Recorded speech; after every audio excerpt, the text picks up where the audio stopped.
Hello, everybody. Sound check, please. Tech Talk Tuesday, number 154. Tech Talk Tuesday, 154. Give me a sound check. All right, let's go. Yep. Hey, Ricky.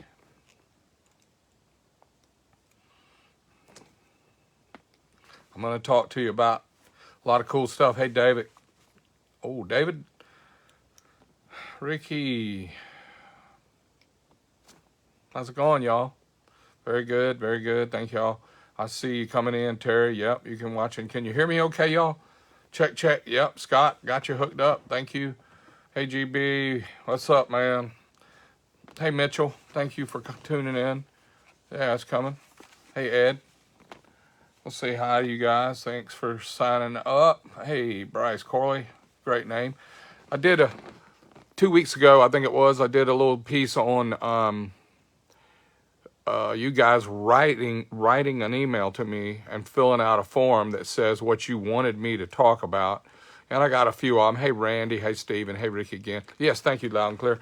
And so I picked out a few that came a couple of weeks ago, and I'm going to go over them, and I think you'll find them interesting.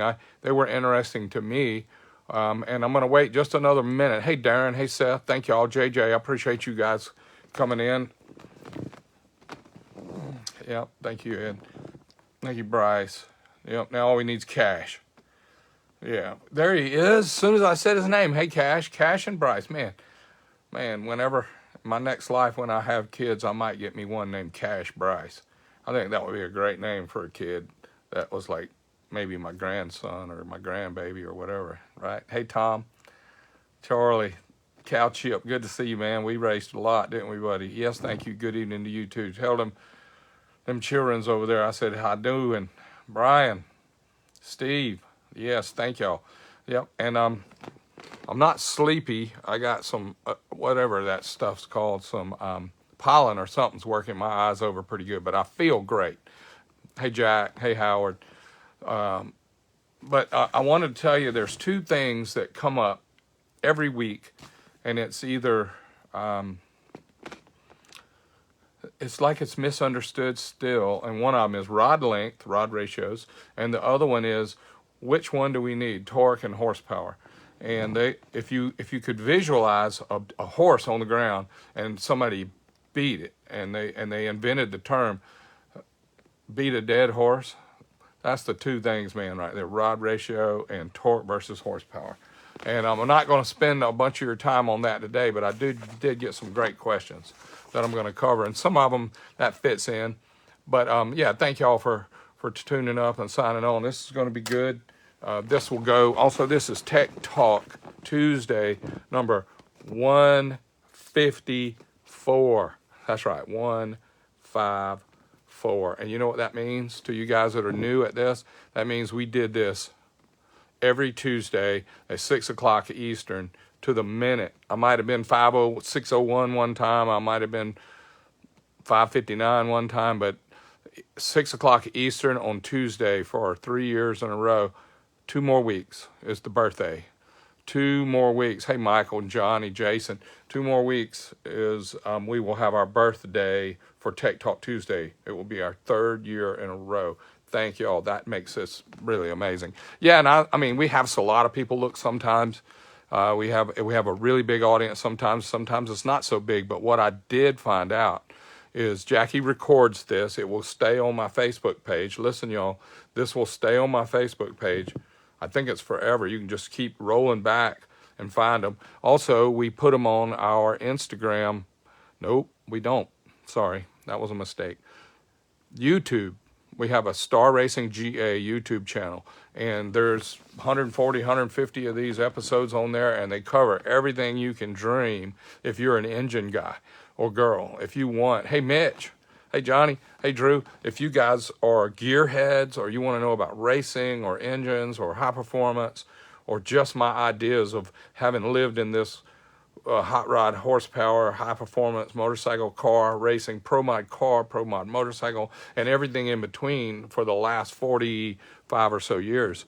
Jackie and I have been doing it. So this will be, it will be stored on YouTube. So you guys remember, Star Racing GA is our YouTube channel, and my Star Racing page, George Bryce page is on here right now, if that's what you're looking at live. So I also want to say thank you for 154 episodes now. So my first question, I had a guy write me, and he says, explain to a wider audience what to expect and how to handle, where to go, and what do you need to do your first time at the drag strip on a motorcycle. Well, go up and watch. Go up and watch and notice that there are photo cells and infrared beams that are invisible, and the front wheel of the car or the motorcycle tells you you're close to the starting line. Rolling deeper, it tells you you're on the starting line, and when the lights count down and go green, you take off and you go down the track. And there are several intervals going down the track. They give you 60-foot time, they give you reaction time, 330 time, 660 time, and if you're at a long track like quarter mile, you get 1,000 foot and you'll get quarter mile, mile an hour, and quarter mile time, and also maybe you'll get 660 mile per hour. And there's several different tracks that have all those. But what I would do in my mind, okay, because great question, because I watch all of you guys when we go to the drag strip, the guys that race on the street pretty good, the guys that take off on their bikes or take off in their cars good, where you feather the clutch and the throttle. Like in my car, I would give it a little bit of RPM, and then I would swap feet kind of maybe over a 5-foot distance with the clutch pedal and the gas. And don't blow the tires off, don't blow the clutch out.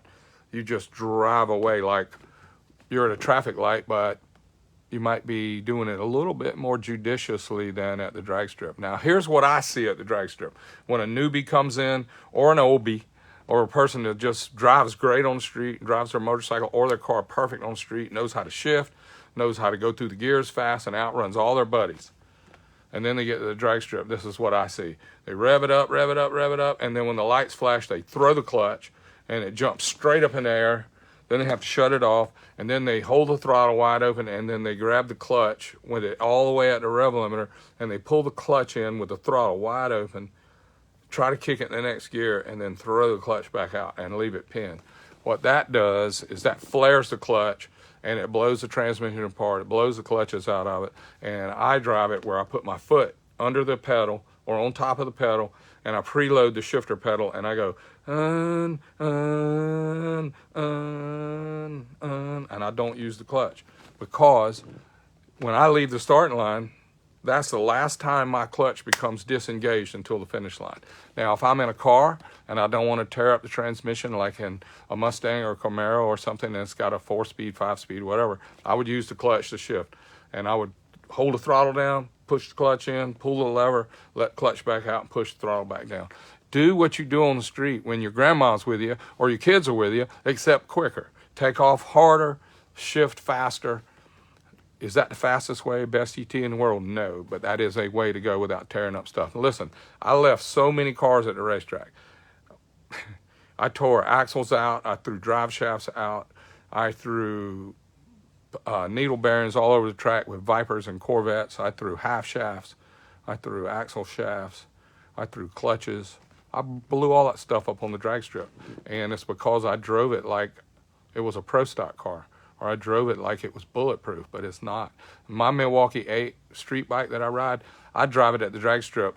I take off hard, I take off fast, and I shift quick, but I pretend like the transmission's gonna break. I pretend like the chain or the belt's gonna break. I pretend like the parts are gonna break, and I don't wanna leave it at the track. I don't wanna have to call, Uber to come get me and then go rent a trailer or something and come back and get it later, especially if I'm way out of town. So just drive it like you normally do, except way faster and quicker. And you'll be surprised at how fast it is.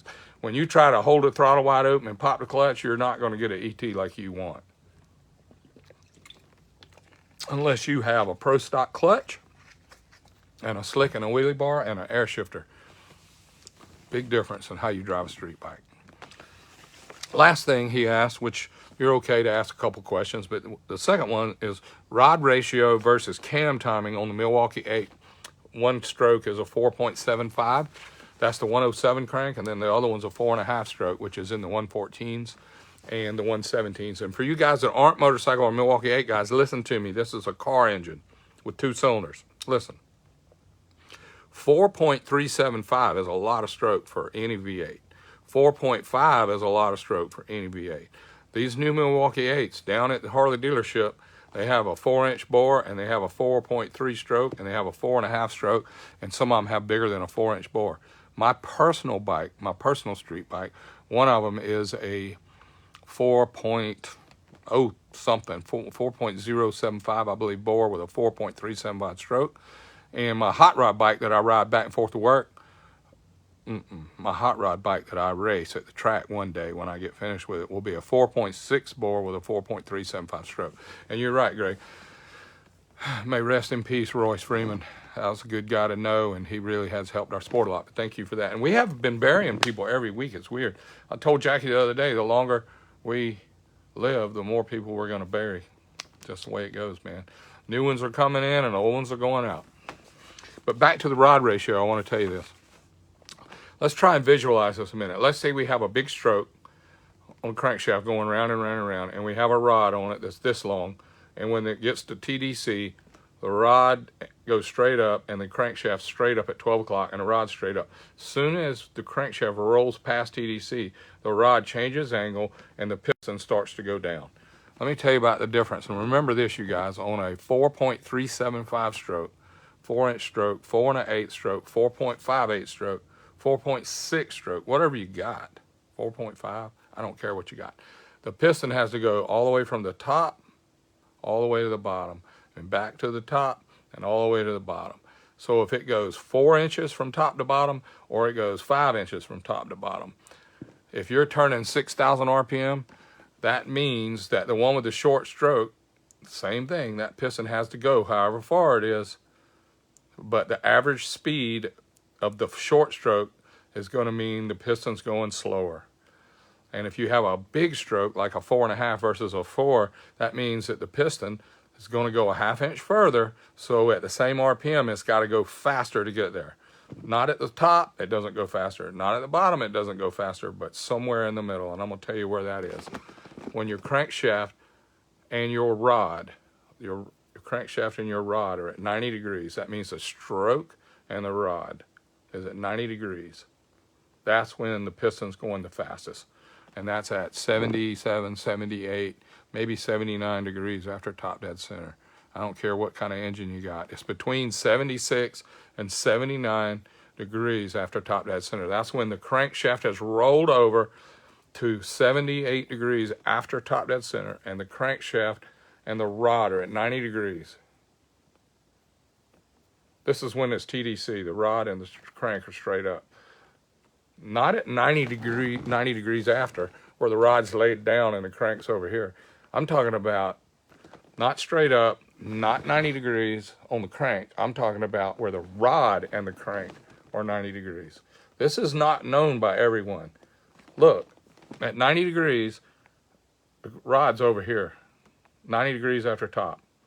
TDC, 90 degrees after top. I'm talking about 78 or 79 degrees where the rod and the crank are 90 degrees. That's when the piston's moving the fastest. So you guys think about that. Now, if you have a short rod or a long rod, it's still 90 degrees. If you have a long rod, it's still 90 degrees. If you have a short rod, it's still 90 degrees. It's where the piston's going to go the fastest. At TDC, there's not much going on. At the bottom, there's not much going on. So here is, thank you, Jim, for showing up, and Mike. Just want you guys to know that somewhere 60 years ago, 70 years ago, 50 years ago, somebody was trying to race with a stock V8, and it might have been a small block Chevy, it might have been a Chrysler, but they were racing for a profession, and they had a stock engine, and they had to figure out how to make more power than everybody in the next garage. And they couldn't change valve size, they couldn't change bore size, they couldn't change stroke because there's no parts. You had to invent everything, and then it was illegal. So the only thing they could change was rod length. So rod length, they found 1, 2, 3 horsepower by changing that to suit whatever the cylinder head limitation was. If they had a really poor flowing head, which yes they did, in 1955 and 1965, in between there. Cylinder heads were okay, but they weren't like they are now. I mean, back then, the intake valves were laid over, even in a big block Chevrolet, laid over at 23, 24, 20-something degrees. And now you heard of SR20s, and you heard of 18-degree rollover, 14-degree rollover, 7-degree rollover. Now heads are tall, the valves are long, the springs are long, there's a lot of lift in there, the valves are giant, the ports are giant, and guess what? The rod length value went right over here. Went right over my head and out the back door. Because if you've got a long rod or a short rod, it makes such a little difference. Because what are the advantages perceived if you read a book 60 years ago? If you read a book written 60 years ago and it says you want long rods instead of short rods, or you want short rods instead of long rods. No, you don't. Back then, 60 years ago, I was 7. How old were you 60 years ago? 10, 20? It was a gleam in your daddy's eye 60 years ago. But now, man, they've got Hemis that are unbelievable. They have LS heads that are unbelievable. They have 300 CFM at every lift. They have 400 CFM, 500 CFM. They've got heads that when the intake valve opens and the piston goes down, it like the whole next room comes through the head and goes in the engine, and then we shut the valve and we make power out of it. We've doubled or tripled the power since then. Man, if a guy made 1 horsepower per inch back then, he was the dude, man. Now, 3 horsepower per inch is pretty strong. And there's people making more than that on normally aspirated. So I can't find a difference in what the rod length does. And a Harley Davidson Milwaukee 8 or a twin cam, the only way I would put longer rods in one is so I could move the heads higher and move the pistons higher, so I could put bigger bores in so at the bottom they wouldn't hit each other. Think about it. A stock Milwaukee 8 right now, the pistons are really big, but they don't hit each other. And the only way we can get bigger ones in there is to put longer rods in so the pistons are further apart at the bottom. Here we go. Pistons touch each other. When the crank goes around, pistons touch each other at the bottom like this. It's kind of complicated looking. So we put longer rods in, move the pistons further apart. Now the pistons are going like this and they don't hit each other. That's how we made the Pro Stock S&S NHRA Pro Stock engine with a 5.1 bore. It's by moving them from 45 degrees to 60 degrees and putting 8-inch long rods in it so they would clear each other when it came to the bottom. I don't know if that covered what you want to know about rod ratio, but I'm not a rod ratio nut. Hey, I figure out the bore, I figure out the stroke to get the cubic inches I want, and then I put the rod, whatever rod, I hold a tape measure up between the crank and the wrist pin, and it says 6.13, 6.14, 6.15. Look it up in the catalog, and it says, look at here, I can get a set of rods for $800 that is within 100th thou of this. I'm good. Rod length don't matter. George Bryce's opinion.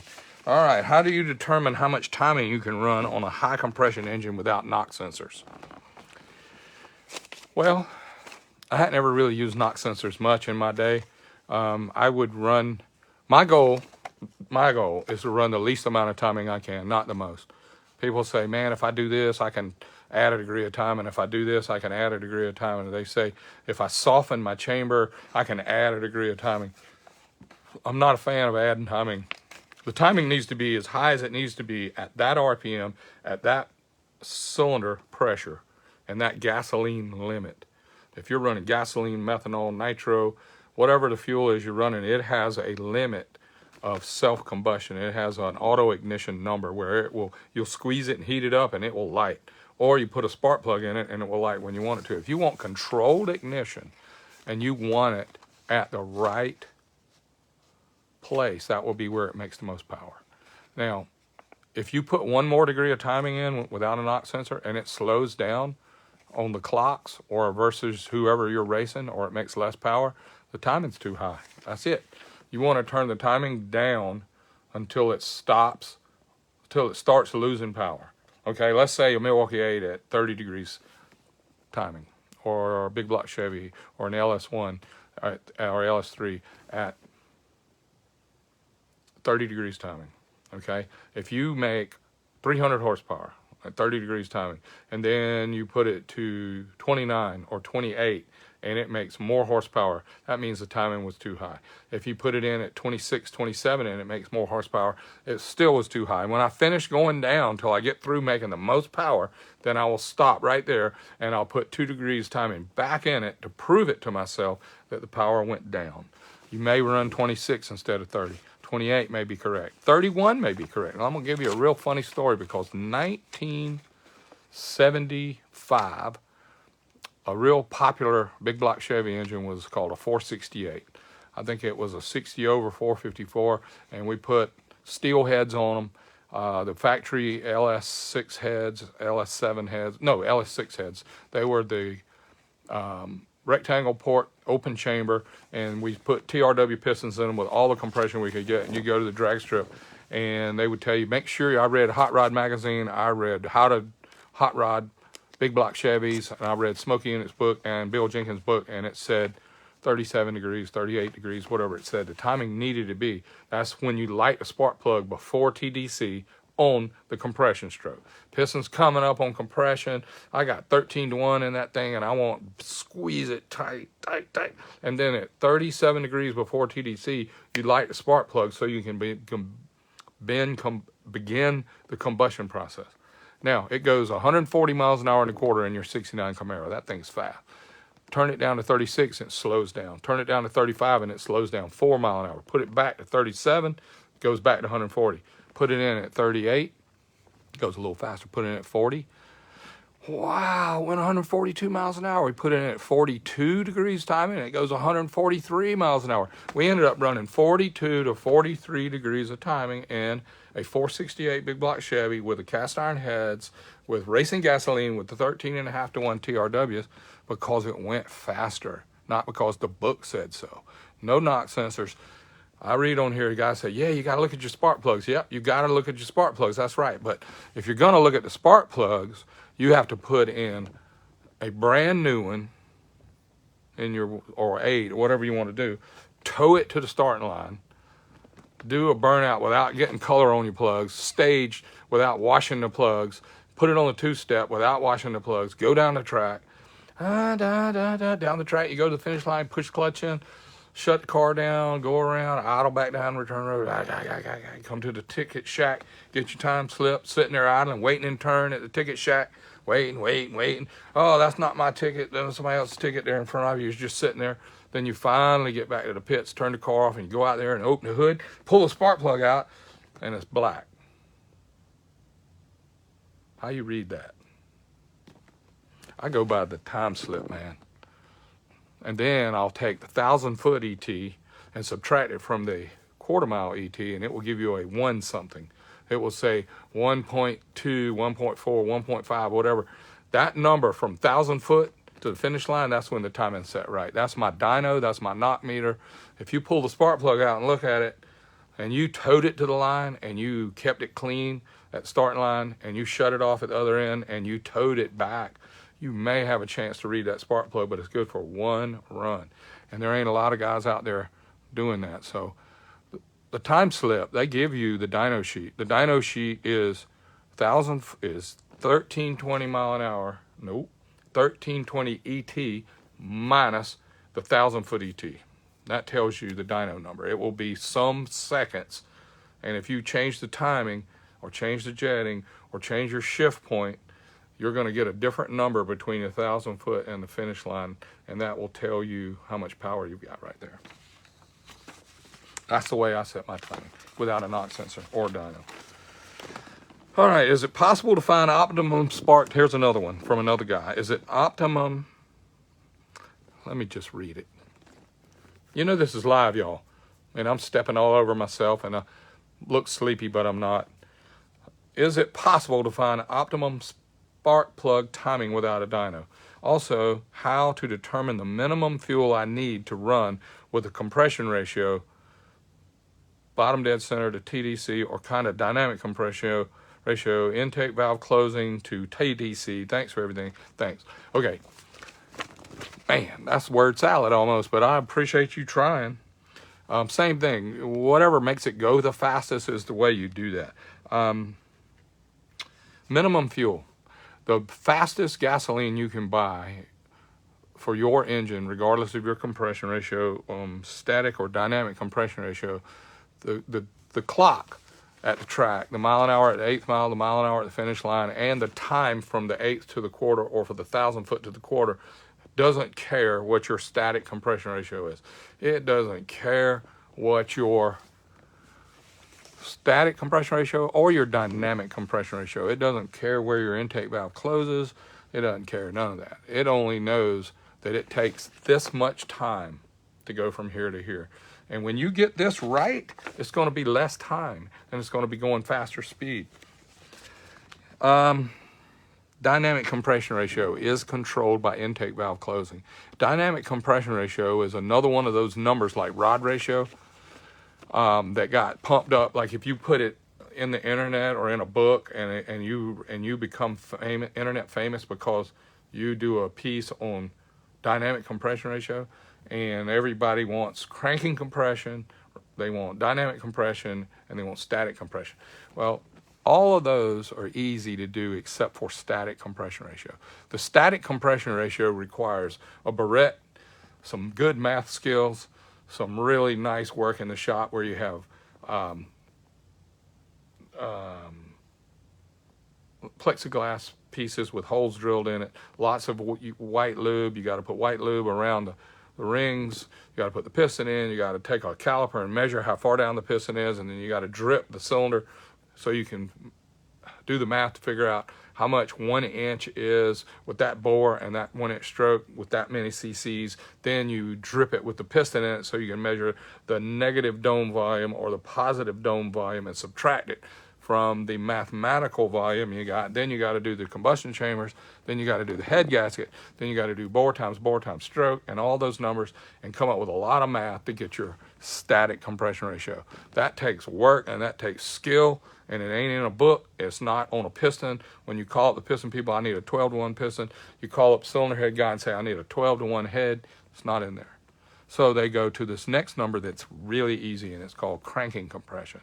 So you put a compression gauge in the spark plug hole, and you hold the carburetor or the fuel or throttle body open, and you spin the motor over the starter, and the gauge is going, and then it goes like this, and it stops, and it stops, and it stops, and then you quit pushing the button, and you look, and it says 200 cranking. Okay, that's good for 400 RPM. That's good for 600 RPM. That cranking compression ratio is really good for a number to write on a sheet of paper. Does it help you go fast? No. Does it help you keep from spark knocking? No. The only way you can keep from spark knocking are because your cylinder pressure where your gasoline spark knocks is not at 200 or 225 or 250.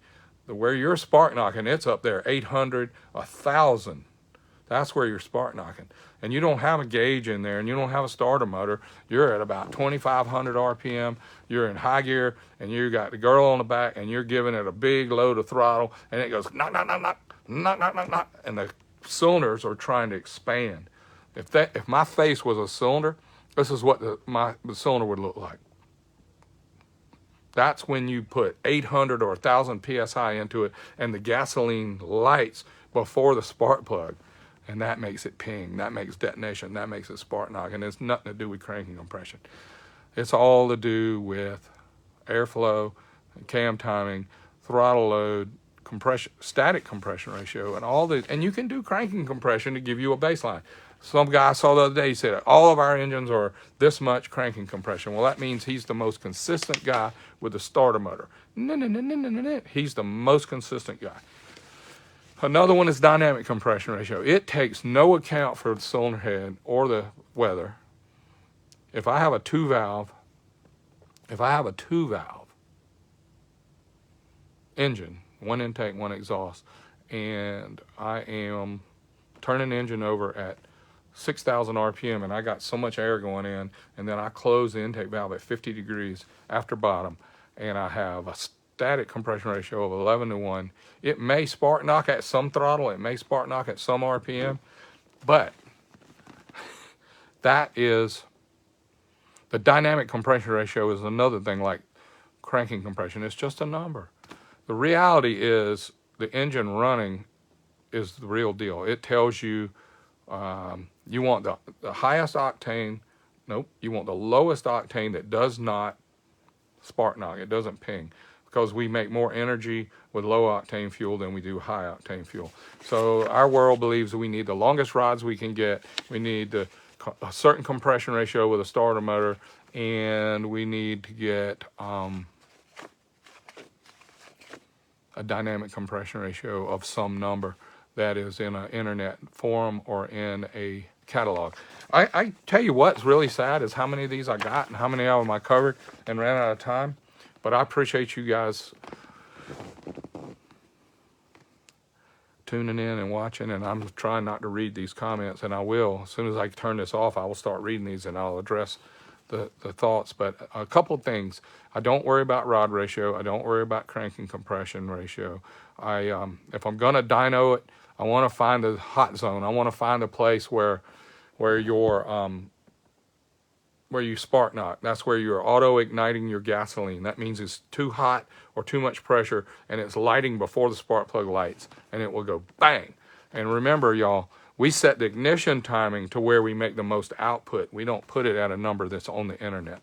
We put the ignition timing where the most output is. Methanol engine may want to run at 25 degrees.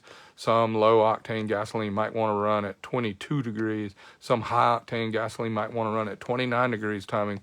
And nitromethane may want to run at 60 degrees before TDC on ignition timing in order for the pressure to happen after that same story I told you at TDC, where the crankshaft's straight up and the rod's straight up. We want the crank to roll over, and we want the rod to start down and the piston to start down before we put the mega pressure on top. All right, I got to roll. Thank you all for watching. I am going to go through some more of these questions. I'll do it again next week. And if you'll send me emails or PM me or message me, george@starracing.com, or right here on Instagram me, on George Bryce Star, or you can just hit me up on Facebook, and I will address your questions. And thank you so much for watching. Hey, Brad. Hey, Scott. Thank y'all. Hey, Raymond. Appreciate you. Rick Dodge. There you go. Thanks, y'all. It's all good, man. It's all good. Appreciate you. May God bless y'all. Have a great night. I look forward to talking to you guys next Tuesday.